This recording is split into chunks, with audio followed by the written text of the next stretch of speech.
Vous connaissez le principe des timelapses, qui est de photographier une scène à intervalles de temps réguliers, pour ensuite faire défiler ces photos à une cadence de 25 images par seconde. Pour prendre des photos sans avoir à appuyer sur le déclencheur toutes les 10 secondes pendant 3 heures, il existe des intervallomètres. Il en existe beaucoup, beaucoup. Aujourd'hui, je vais vous en présenter un, le mien. Un intervallomètre très spécial.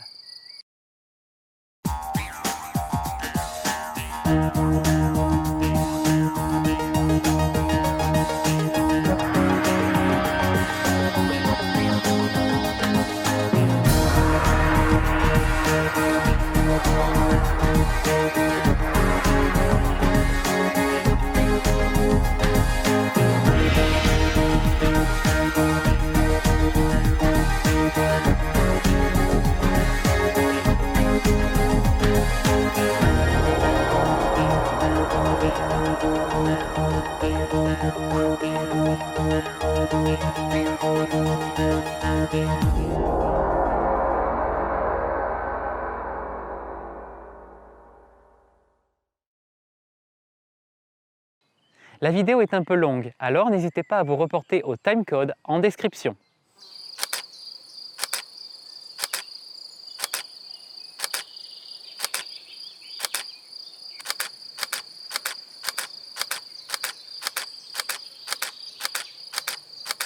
Voilà, sans même dire un mot, vous savez ce qui m'a le plus impressionné avec cet intervallomètre. Il ouvre de nouvelles possibilités en photographie. Sa spécificité, une cadence et un enchaînement des prises de vue inégalés en rapidité. Réaliser des timelapses fluides des nuages qui passent un peu rapidement dans le ciel, ou encore des étoiles lorsque vous n'êtes pas en grand champ. Capter les mouvements des satellites avec la même fluidité. Filmez les aurores boréales rapides avec un rendu très peu bruité. Faites des timelapses très particuliers avec des voitures, des personnes, un manège ou n'importe quoi en mouvement. Réussissez toutes vos transitions jour-nuit avec facilité et avec une meilleure fluidité. J'utilise beaucoup le logiciel LR Timelapse, associé avec Lightroom, pour faire des transitions entre le jour et la nuit, comme ici au lac de Gobes.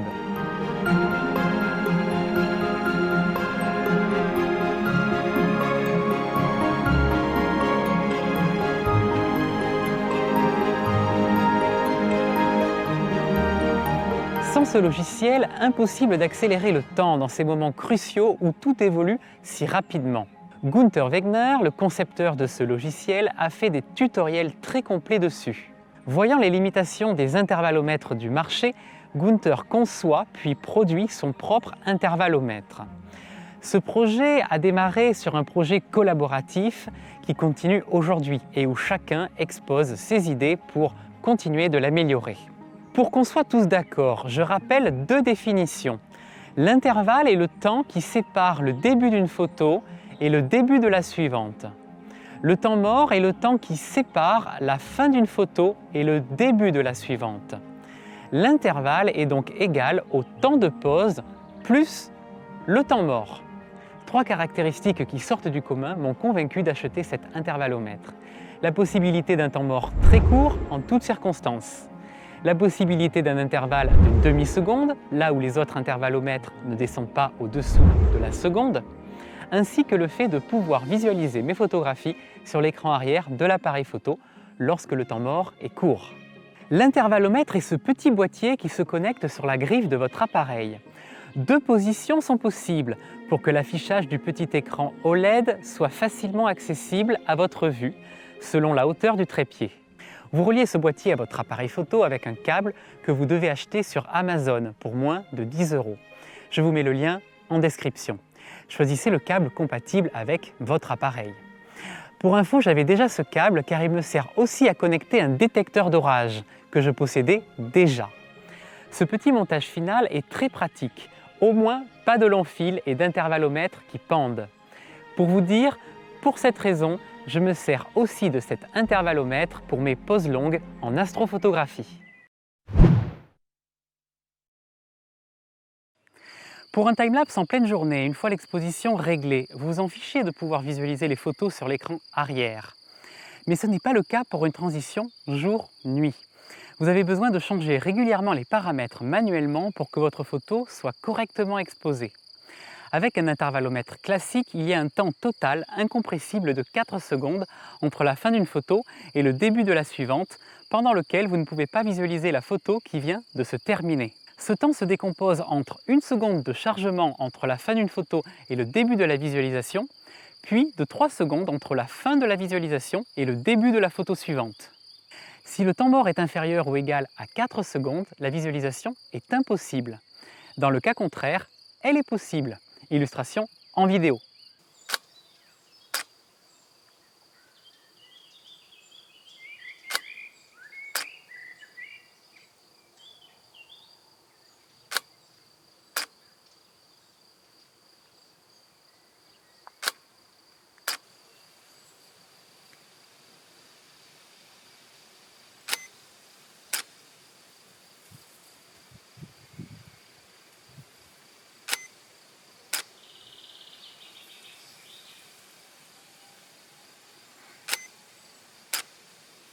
Pour que la visualisation dure 2 secondes, vous faites en sorte que le temps mort soit au moins de 6 secondes. Et si la scène change rapidement, un temps mort de 6 secondes peut être trop important et amener des saccades dans le timelapse. Un nuage peut par exemple s'être trop déplacé. En fait, la raison de ces 3 secondes sans visualisation juste avant le début de chaque photo est très simple. L'appareil photo consacre ce temps pour se préparer à faire la mise au point, même si on ne lui demande pas de la faire. Et c'est là où Gunther a eu l'idée géniale de désactiver informatiquement cette préparation de l'appareil photo. Avec le LR Timelapse Pro Timer, seul le temps de chargement est présent. Le temps incompressible de non-visualisation passe donc de 4 à 1 seconde. Concrètement, pour visualiser 2 secondes chaque photo, vous pouvez le faire avec un temps mort de 3 secondes, contre 6 avec un intervallomètre classique.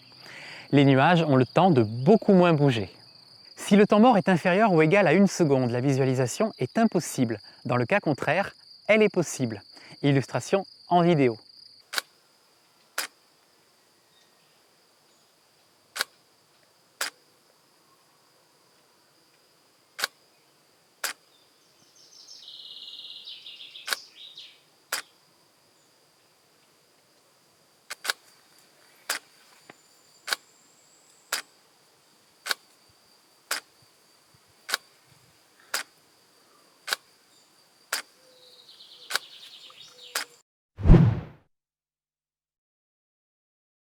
Le temps mort le plus faible, vous l'avez compris, est de seulement 1/4 de seconde, quelle que soit la vitesse d'obturation. Avec un intervallomètre classique, c'est aussi un temps que j'arrive à atteindre, mais uniquement avec une vitesse d'obturation de 3/4 de seconde, choisie sur mon boîtier, et un intervalle d'1 seconde, choisi sur l'intervallomètre.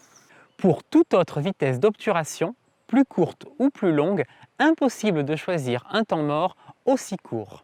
Ce paramètre est vraiment important pour assurer la continuité du mouvement, surtout lors d'une pause courte.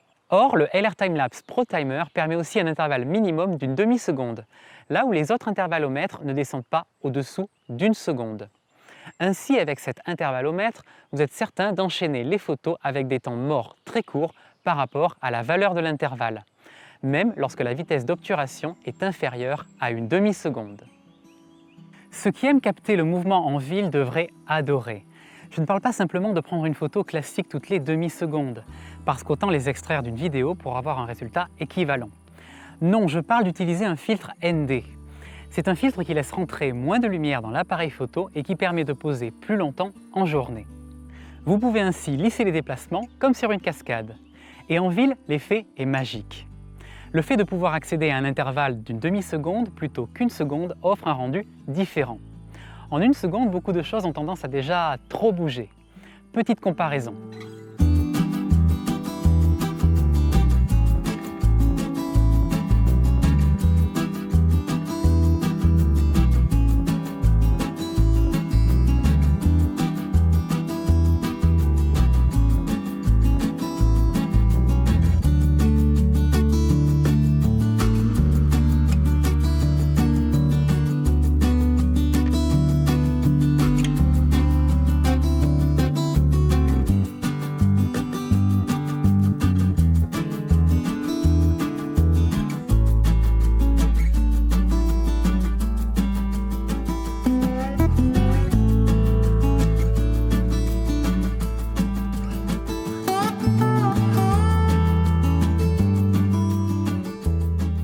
Prenons maintenant un exemple nocturne, sans utiliser de filtre ND bien sûr.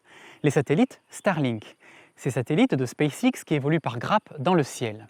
Il est possible de les filmer directement. Dans ce cas-là, le mouvement est forcément très bien retranscrit, mais le film est assez bruité. Les étoiles se distinguent mal. Et c'est normal quand on sait que chacune des photos de la vidéo ne dure qu'un 25e de seconde. Dans le cas d'un timelapse classique, avec par exemple une vitesse d'obturation de 1,6 secondes et un intervalle de 2 secondes, l'image n'est pas bruitée du tout. Les étoiles se voient parfaitement et le timelapse est très fluide. L'accélération du temps est cependant assez significative, 25 fois au minimum. Enfin, il y a la situation intermédiaire avec le ProTimer. L'accélération du temps est modérée, 12 fois au minimum, et l'ensemble reste peu bruité. Les étoiles se voient bien. Je vous laisse comparer ces trois situations en vidéo.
Un petit mot sur les aurores polaires rapides. Eh bien c'est pareil, utilisé à cadence maximale, l'intervallomètre ProTimer permet d'obtenir ce rendu exactement situé entre la vidéo et le timelapse classique. Petite précision, si vous voulez vraiment jouer avec ces valeurs extrêmes, le débit de données va être forcément important. De nos jours, ce n'est plus une limitation. La plupart des appareils réussissent sans problème à enregistrer une rafale de 2 images par seconde. Cependant, c'est un point important à vérifier si vous souhaitez shooter avec cette valeur minimale d'intervalle. Attention aussi à la carte SD. J'utilise le Nikon D750 et la carte SD Extreme Pro 95 mégabits par seconde. La rafale en format RAW de 3 images par seconde en continu ne sature jamais le buffer de l'appareil.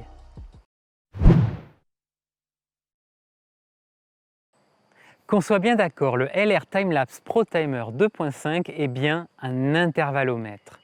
Pendant une transition jour-nuit, vous devez être présent pour régulièrement changer l'exposition manuellement.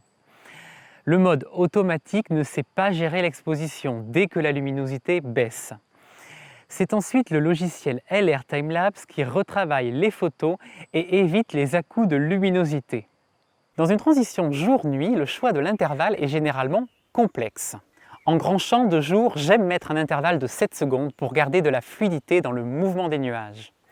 De nuit, les nuages étant peu éclairés, je préfère avoir des détails dans le ciel étoilé et j'aime poser 17 secondes. D'où un intervalle de 22 secondes pour avoir le temps de visualiser rapidement chaque photo avec un intervallomètre classique. Alors, quand changer la valeur de l'intervalle ? Avec un intervallomètre classique, quand ma vitesse d'obturation dépasse 2 secondes, je ne suis plus en mesure de visualiser les photos sur l'écran arrière. Alors je continue un peu à l'aveugle jusqu'à des pauses de 5 secondes avant d'arrêter l'appareil rapidement pour changer d'intervalle.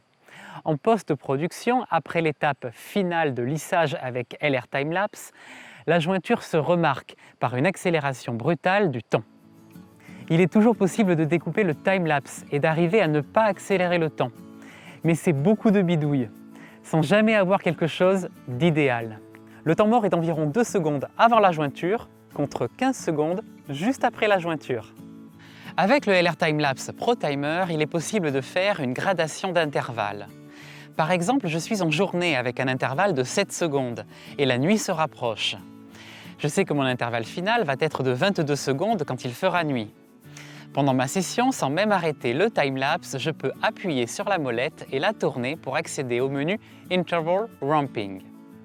Je sélectionne d'abord le temps pendant lequel va se faire cette gradation. C'est généralement 1 heure. Puis, je sélectionne la valeur de 22 secondes pour l'intervalle final. L'intervalle va passer de 7 à 22 secondes tout doucement, de dixièmes de seconde en dixièmes de seconde. Autre avantage de ne plus avoir de jointure à faire. Je peux facilement modifier et optimiser le temps de pause régulièrement et faire en sorte que le temps mort reste à peu près identique tout au long du timelapse. Je vous montre un exemple sur un temps bien plus court, où je passe d'un intervalle de 8,6 secondes à 7 secondes.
Autre avantage que j'adore, la gestion de la charge.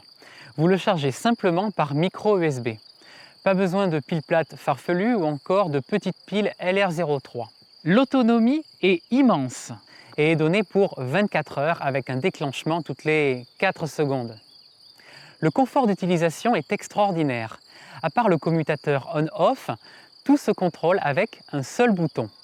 Quoi de plus pratique qu'une molette pour régler les différents temps tels que l'intervalle, le retardateur, le temps de pause ou encore le nombre de photos. Franchement, c'est simple et efficace. Vous pouvez même tout contrôler avec des gants. Quand l'option affichée vous convient, vous appuyez sur la molette pour valider.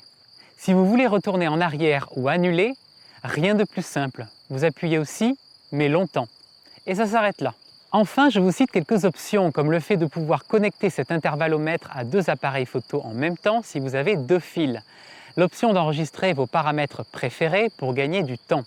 Ou encore l'option d'utiliser une petite lampe intégrée pour éclairer légèrement le premier plan, juste ce qu'il faut pour une pause de 30 secondes par nuit noire, sans lune. Il est bien sûr paramétrable d'éteindre l'écran pendant la prise de vue. En tout cas, l'écran est minuscule, mais le contraste est très fort, si bien qu'il n'y a aucun problème de visualisation, même en journée. Dans le menu, vous accédez à différents modes. Timelapse en manuel, Timelapse Astro, Single Bulb, Timed Timelapse et Custom Timelapse. Le timelapse en manuel est le plus court à mettre en œuvre si vous avez fixé vos paramètres sur l'appareil photo. Vous renseignez l'intervalle, puis le nombre de prises de vue et vous validez. Il est possible de choisir un nombre illimité de photos. Le petit boîtier vous donne automatiquement la durée réelle entre la première photo et la dernière, l'heure de fin de prise de vue et la durée effective de votre timelapse une fois à 25 images par seconde.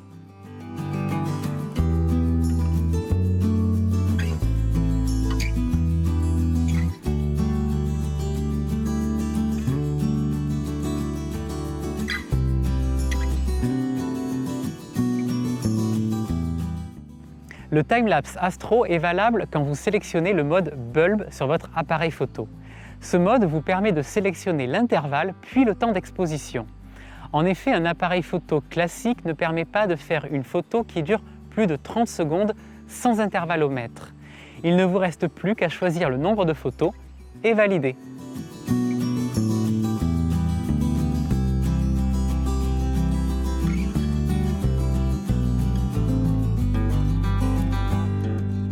Single Bulb ne me sert personnellement pas. Vous vous servez de ce mode si vous avez une photo unique à faire. Vous indiquez le temps de pause et validez. Le début de la photo se prend 2 secondes après la validation. C'est quelque chose de paramétrable, mais le paramètre par défaut est très pratique pour attendre la fin des vibrations pour commencer la photo. Timelapse est un bijou pour moi. C'est comme le mode Timelapse Astro, mais vous lui indiquez l'heure à laquelle vous voulez commencer le timelapse.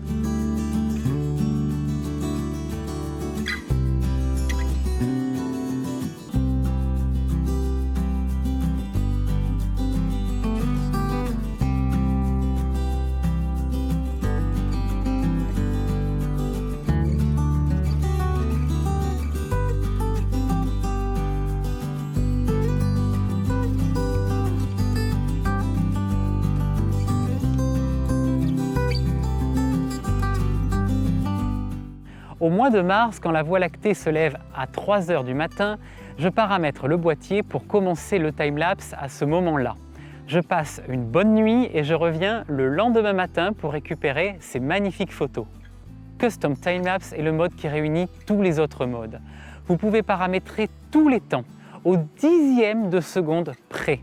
Et vous pouvez faire commencer le timelapse quand vous le voulez.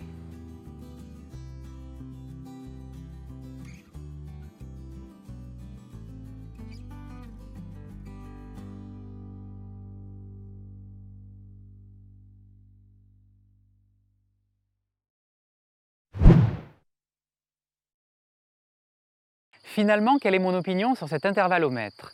Ce que je peux dire, c'est qu'il me convient totalement sur tous les points et qu'il ne m'a jamais fait défaut. Le seul point négatif que je lui vois est qu'il paraît assez fragile avec sa construction en plastique et qu'il n'a pas l'air du tout étanche. Mais à part ça, rien à redire. À qui s'adresse-t-il? Son prix est très élevé, autour de 180 €. Si vous débutez, cet appareil n'est clairement pas fait pour vous. Vous en trouverez un qui répond à vos besoins pour beaucoup moins cher. Mais si, comme moi, vous cherchez le confort d'utilisation, que vous voulez faire des transitions jour-nuit impeccables ou que vous souhaitez expérimenter de nuit comme de jour ce domaine inédit situé entre la vidéo et le timelapse, alors oui, c'est bien l'intervallomètre qu'il vous faut. Vous retrouverez en description le lien Amazon vers le produit ainsi que le lien vers le site de Gunther. Le site internet est en anglais. N'hésitez surtout pas à me poser des questions en commentaire, je vous répondrai avec un maximum de détails. Et comme je dis toujours, un astronome doit vous souhaiter un bon ciel. Mais bon, aujourd'hui, pour un timelapse avec quelques nuages, c'est quand même mieux. À bientôt sur la chaîne pour une nouvelle vidéo.